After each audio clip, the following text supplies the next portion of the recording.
সীমান্ত দিয়ে অস্ত্র ভারত থেকে আসার ব্যাপারে আমরা অত্যন্ত সতর্ক, যাতে কোনোভাবে ভারত থেকে বা পার্শ্ব দেশ থেকে কোনো অস্ত্র, গোলাবারুদ, ইভেন্ট, জাল টাকা না আসতে পারে।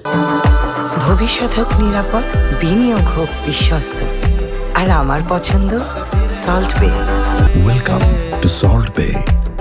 যাতে নির্বাচনকে প্রভাব বিস্তার করতে অথবা নির্বাচনকে বানচাল করা একটা অপচেষ্টা না করতে পারে, এ ব্যাপারে আমরা সর্বোচ্চ সতর্ক অবস্থায় রয়েছি। একচুয়ালি হরক্ষিত বলতে কোনো সময় নেই, যেটা হচ্ছে যে তার কাটা বেড়া নেই। ভারতের পাশে 10 কিলোমিটার জায়গায় তার কাটা বেড়া নেই। আমরা আমাদের যে সকল জায়গা দিয়ে লোকজন চলাচল করতে পারে অথবা অবৈধ অনুপ্রবেশ বলেন বা সীমান্ত অতিক্রম করতে পারে, সেই ক্রসিং পয়েন্টগুলো আমাদের চিহ্নিত করা আছে এবং যে কোনো ঘটনা ঘটার সাথে সাথে আমরা ক্রসিং পয়েন্টগুলোতে আমাদের তখন পার্টি করে দিই, মানে ওই জায়গাগুলিতে সিল আপ করে দেন আমরা কাজ করে থাকি। সেই ক্রসিং পয়েন্টগুলো চিহ্নিত করা আছে এবং ওখানেই জনতাকে এখন সবচেয়ে বেশি জোর দেওয়া যাতে সীমান্ত দিয়ে কোনো পারাপারটা না হয়। তো এটা মানে এই যে তৎপরতা বা এই কার্যক্রমটা নির্বাচন শেষ হওয়ার পর্যন্ত এটা বলবৎ থাকবে।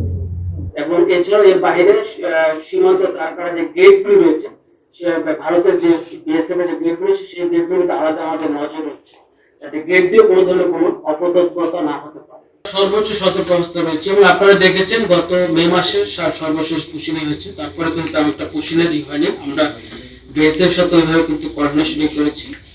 তথাপিও পুশিন যে সমস্ত জায়গা দিয়ে হতে পারে, সেটা গেট বলেন বা যেখানে তার কাটা বেড়ানে, সবগুলো পয়েন্টে আমাদের তখন তৎপরতা আছে, গোয়েন্দা নজর দিতে হবে।